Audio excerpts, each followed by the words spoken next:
បាទជំរាបសួរពុកម៉ែបងប្អូនបាទនៅក្នុងសង្គម YouTube ទាំងអស់គ្នាថ្ងៃនេះដែរខ្ញុំបាទបារមីព្រះឈ្នះអស់មេណា Channel YouTube ក៏មានវត្ថុស័ក្តិសិទ្ធិបាទណា4មុខណា3មុខហ្នឹងហើយមកបង្ហោះចែកជាវឲ្យបងប្អូនដែលឆ្លាញ់នៅវត្ថុស័ក្តិសិទ្ធិដូនតាខ្មែរយើងបាទនេះជារបស់ថ្មីបាទរបស់ថ្មីដែលខ្ញុំទៅនឹងឆ្លាក់ហើយនៅឬក៏ទៅធ្វើហើយបាទណាបាទគុជកឌីបាទណាគុជកឌីបាទគុជកឌីអ្នកខ្លះហៅថាគុជកឌីបាទឬគេហៅថានាងលៀកបាទនៅក្នុងសំបុកកឌីណាបាទដែលវាកកើតទៅជាថ្មអញ្ចឹងទឹកមាត់កឌីលាយជាមួយនឹងជាតិរ៉ែអីផ្សេងទៅវាទៅកើតទៅជា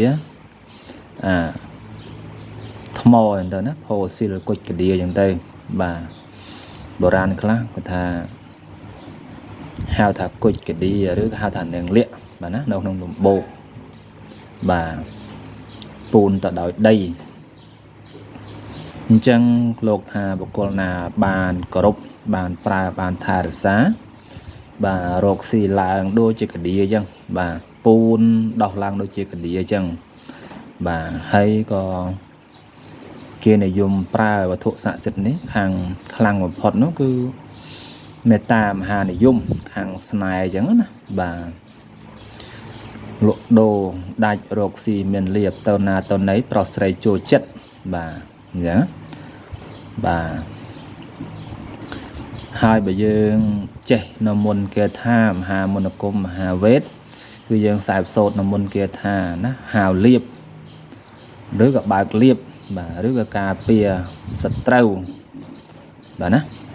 អញ្ចឹងយើងអាចប្រើតាមគាថារបស់យើងដែលយើងចេះបាទណាខាងការពារក៏បានបាទណាប្រសិទ្ធិអញ្ចឹងទៅបាទហើយយើងប្រសិទ្ធិខាងការពារអញ្ចឹងទៅបាទដូចជាមុនឆ្អឹងដៃស្បៃស្ពាន់អញ្ចឹងទៅហើយក៏យើងនៅប្រើគាថាហាវលៀបអញ្ចឹងទៅបាទដែលយើងចេះអញ្ចឹងណាបាទ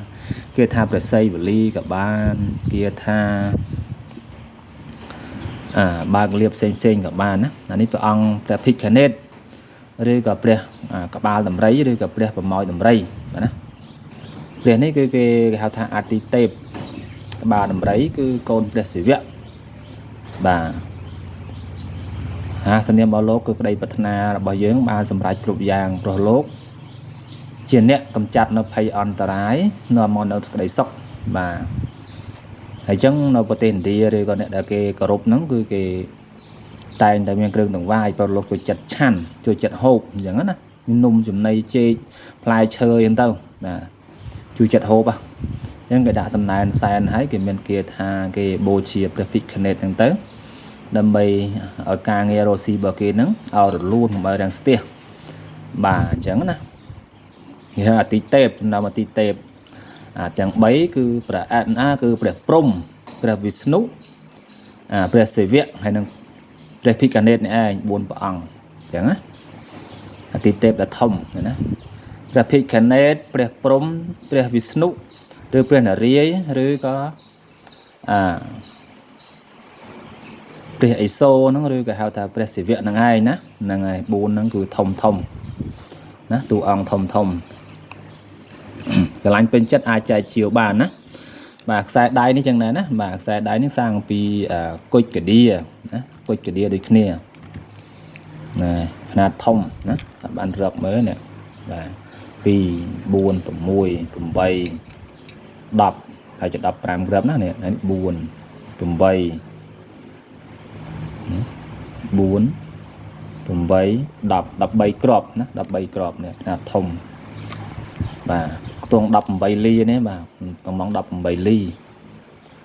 ស្អាតណាស្អាតនេះអង្គកម្មគុជកឌីអញ្ចឹងមានអានុភាពដូចតែគ្នានឹងឯងខាងស្នេហ៍មេត្តាមហានិយមបាទអញ្ចឹងណាឆ្លាញ់ពេញចិត្តអាចចែកជាវបានហើយក៏ការពារនៅភ័យអន្តរាយទាំងឡាយទាំងពួងផងដែរ មួយអង្គនេះគឺបានន័យថាជាភ្លុកដំរីណានេះមើលចេះមើលច្បាស់ទេបាទណាហ្នឹងនេះក្លាសំណាញ់ក្លាអីត្រឹមត្រូវណាបាទខ្ញុំចែកជាវបានម្ដងទៅបាទក៏ខ្ញុំយកទៅឆ្លាក់ព្រះអង្គណាសមាធិណាគង់លើផ្ទៃលើនាគអញ្ចឹងណានេះកតុយនាគបាទនាគជាវាក្បាល9បន្ទាប់ពីក្បាល12មកក្បាល9នេះឯងមានរិទ្ធក្បាល12មកក្បាល7បាទណាបាទអញ្ចឹងមិនថាទេវតាមិនថានាគទេគេវាស់នៅដោយបុណ្យបាទបុណ្យគេច្រើនបុណ្យគេខ្លាំងគេស័ក្តិសមមកបានច្រើនអញ្ចឹងបុណ្យណាបាទក៏កើតជានាគក្បាល9អញ្ចឹងទៅបាទដល់ពេលគេធ្វើបុណ្យបានច្រើនអីច្រើនហ្នឹងទៅបាទក៏កើតទៅជានាគក្បាល12ទៅបាទណានាគមានច្រើនយ៉ាងដូចនាគនៅតាមព្រៃណានាគតាមភ្នំនៅតាមដងនៅតាមបឹងបាទនៅតាមសមុទ្របាទណាមានប្រភេទនាគទូចនាគធំអញ្ចឹងទៅបាទអញ្ចឹងដូចយើងប្រជាពលរដ្ឋយើងអញ្ចឹងមានតាមកោសម្ព័ន្ធទៅមានជនជាតិភាគតិចទៅអញ្ចឹងដូចតែគ្នានឹងឯងយើងមើលមិនឃើញចេះដឹងថាព្រៃតទេភ្នំតទេតែប៉ិតមិនមែនទេសិតតែកន្លែងគេនៅទេអស់លោកចឹងមកថាអស់លោកចង់ដឹងថាចង់ឃើញអីចឹងលោករៀនទៅរៀនសមាធិទៅបាទគេហៅបើកនៅចក្ខុទឹកឬក៏ភ្នែកទឹកទៅបាទព្រះពុទ្ធលោកសម្ដែងថាការសមាធិបាទបានសម្រេចនៅគុណពិសេសដឹងពិតឃើញពិតនៅក្នុងជាតិនឹងគ្មានបណ្ណាគេកុហកយើងទេបើយើងធ្វើបុណ្យមកបានល្អធ្លាប់ដាំពូជរក្សាសិលសមាធិហ្នឹងគឺយើងរៀនទៅលះចេះលះចាំបាទអញ្ចឹងណាបាទអញ្ចឹងចេះបណ្ណាក៏ដោយខ្លាំងបណ្ណាក៏ដោយក៏ជៀសពីងាប់មិនរួចដែរអញ្ចឹងណាបាទអញ្ចឹងមានការចែកម្លែកចំណេះដឹងទៅហើយ3នេះជាចកោមខ្លាឃ្មុំណានេះជាការខ្លាឃ្មុំមាត់ក្អមអង្គនេះខ្ញុំធ្លាប់ផុសហើយណា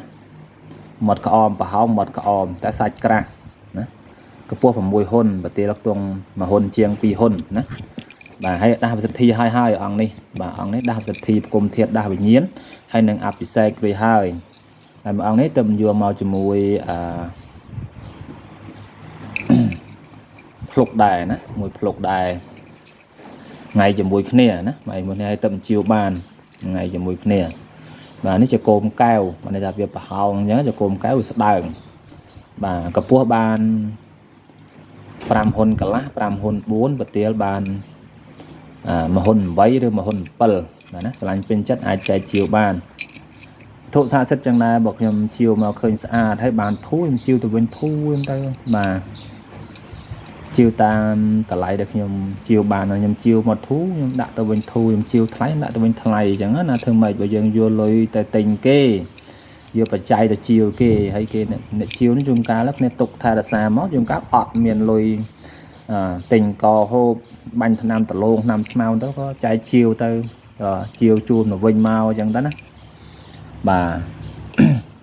អញ្ចឹងចែកគ្នារស់ទៅបាទអស់លោកណាស្រឡាញ់ពេញចិត្តហ្នឹងក៏អាចចែកជាវបានណាអាចចែកជាវយកគ្រប់ថែរក្សាបានបាទអញ្ចឹងនៅថ្ងៃនេះដែរសូមប្រសិទ្ធពរជ័យ4ប្រការគឺអាយុវណ្ណៈសុខៈពលៈបរិធានៈកំបីគ្លៀងកើតឡើយអស់លោកប្រាថ្នានៅសម្បត្តិណាពរណានោះឲ្យបានសម្រេចដូចសេចក្តីប្រាថ្នាបាទសូមអរគុណសូមហេងទាំងអស់គ្នាបាទសូមជម្រាបលាពុកម៉ែបងប្អូនទាំងអស់គ្នាបាទ